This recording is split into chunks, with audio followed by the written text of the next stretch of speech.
Grace Whitfield had a notebook. Nothing fancy. The cover was soft from handling, the spine cracked from being opened so many times. Inside, on the very first page, was a list. 12 things, written in the careful handwriting of a 20-year-old who still believed handwriting mattered. He must love God more than he loves me.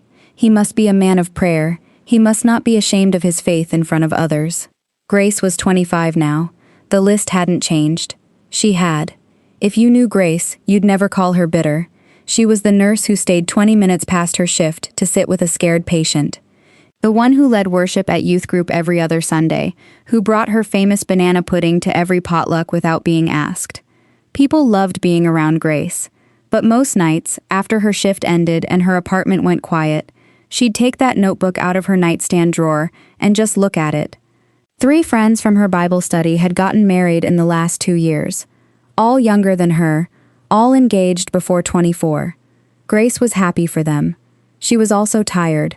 Tired in the specific, quiet way of someone who has been faithful for a long time and is still waiting. Then came the Tuesday. Everything shifted. Grace was driving home from a 12-hour shift when a truck ran a red light at the intersection of 5th and Miller. The impact spun her car into a guardrail. She doesn't remember much after that, just fragments. Shattered glass, sirens, and a stranger's voice, steady and close, saying, "Stay with me, I've got you," as he held pressure on a wound until the paramedics arrived. His name was Marcus. He stayed until they loaded her into the ambulance. He didn't have to. He chose to.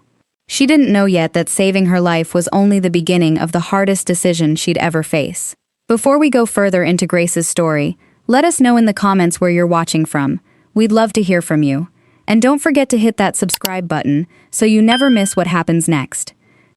Grace woke up in a hospital bed with a concussion, 4 stitches above her eyebrow, and her mother crying quietly in the corner chair. The first face she saw when she opened her eyes wasn't her mother's. It was Marcus, standing awkwardly by the door with a coffee he clearly didn't know what to do with. "You don't have to be here," Grace said, her voice still thick with anesthesia. "I know," Marcus said. "I wanted to make sure you actually woke up. I held pressure on that cut for 10 minutes. I've got a vested interest now." She laughed, and it hurt. And she laughed anyway. The second face she saw, an hour later, was one she already knew. Elijah Martins led the Thursday night men's Bible study at her church. She'd seen him maybe a dozen times across 2 years, always in passing, always polite. He walked into that waiting room, not for her, but for her mother, who he'd heard was sitting alone. He didn't come to see Grace at all that first night. He came to pray with her mother so she wouldn't have to sit in a hospital chair by herself.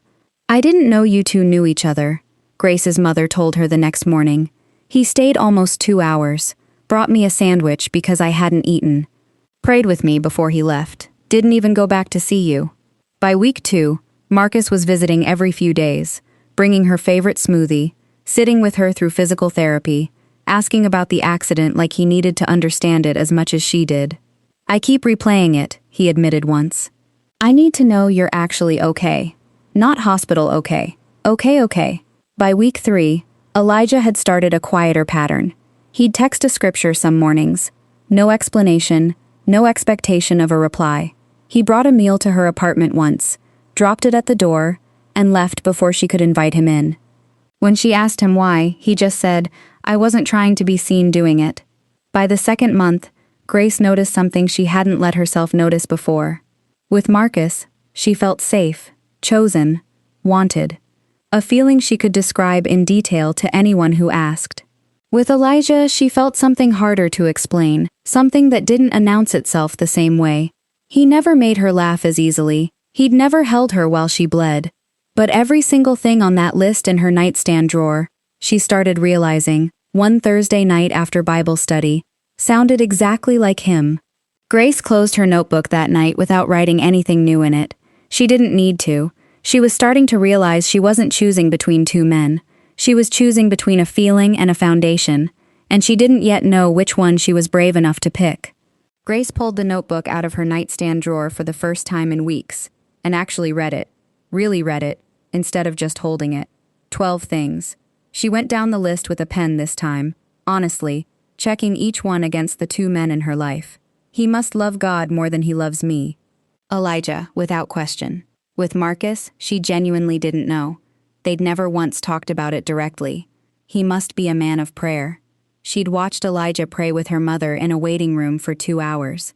She'd never once seen Marcus pray, not because he was a bad man, but because it simply wasn't part of his life. By the time she got to item 9, she'd checked 8 for Elijah and 2 for Marcus. She closed the notebook and sat with that for a long time, because knowing the answer on paper didn't make it feel like the answer in her chest. Her sister Denise called that weekend, and Grace made the mistake of mentioning both names. "Grace, the man saved your life. You're telling me you're choosing the Bible study guy who brought your mom a sandwich?" Denise said, half laughing. "Marcus makes you light up when you talk about him. When's the last time you smiled like that talking about Elijah?" "That's not fair," Grace said. "It's not about fair, it's about which one you'd actually pick if nobody was watching." That night, Grace didn't answer her, but the question sat in her chest like a stone. She was afraid, genuinely afraid, that choosing correctly meant choosing the safer, quieter, less thrilling option. That faithfulness would look, to everyone around her, like settling.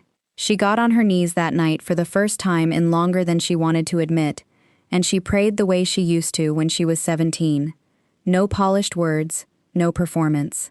"God, I don't trust my own heart right now. I wrote that list because I trusted you more than I trusted my feelings. I need you to show me something I can actually hold on to.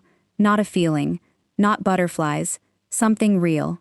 She decided, that night, on something specific. She wouldn't ask God for a vague sign. She would watch one thing, over the next 30 days in both men, how each of them responded the next time she was in genuine need. Not an emergency, not a dramatic moment, just an ordinary Tuesday kind of need. Whoever showed up the way her list described, that would be her answer. She closed her notebook, turned off the light, and waited to see who God would show her. The test came faster than Grace expected. 3 weeks into her 30 days, on an ordinary Tuesday, her car broke down in a grocery store parking lot. Nothing dramatic, just a dead battery, and a woman standing in the rain with grocery bags at her feet. She called Marcus first. "I'm actually in the middle of something right now," he said, and she could hear a game on in the background. "Can you call a tow truck? I'll check in on you later. Promise." It wasn't cruel. It wasn't even wrong, exactly. It was just honest. Marcus showed up for the dramatic, the urgent, the moments that mattered visibly. An ordinary Tuesday in the rain wasn't that. She called Elijah next, mostly out of habit, not expectation. He didn't ask what was wrong before he said, "Send me the address. I'm leaving now." 20 minutes later, he was standing in the rain, next to her, jumper cables in hand, soaked through his shirt, laughing about something completely unrelated to lighten the moment. "You know," he said, working the cables onto her battery, "you could have led with my car died. Not, don't worry about it, it's fine. I didn't want to be a bother." "Grace," he looked up at her, rain running down his face. "You're never a bother. That's kind of the whole point."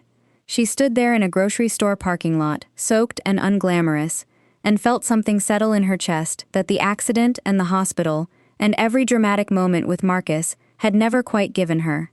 Not butterflies, peace. She called Marcus the following week, and she was honest with him, grateful for what he did that Tuesday on 5th and Miller, grateful he'd stayed until the ambulance came, but honest, that gratitude wasn't the same as a foundation. He took it better than she expected. "I had a feeling," he said. "You look at him different than you look at me. I noticed a while ago." Grace opened her notebook one final time. 12 things, written at 20, unchanged at 25.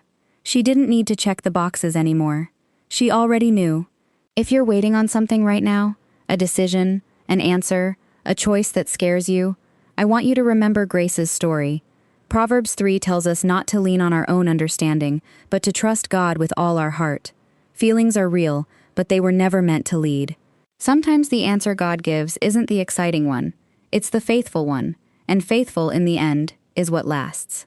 If this story spoke to you, let us know in the comments where you're watching from. We love hearing from you. And if you haven't already, hit that subscribe button so you never miss the next story like Grace's.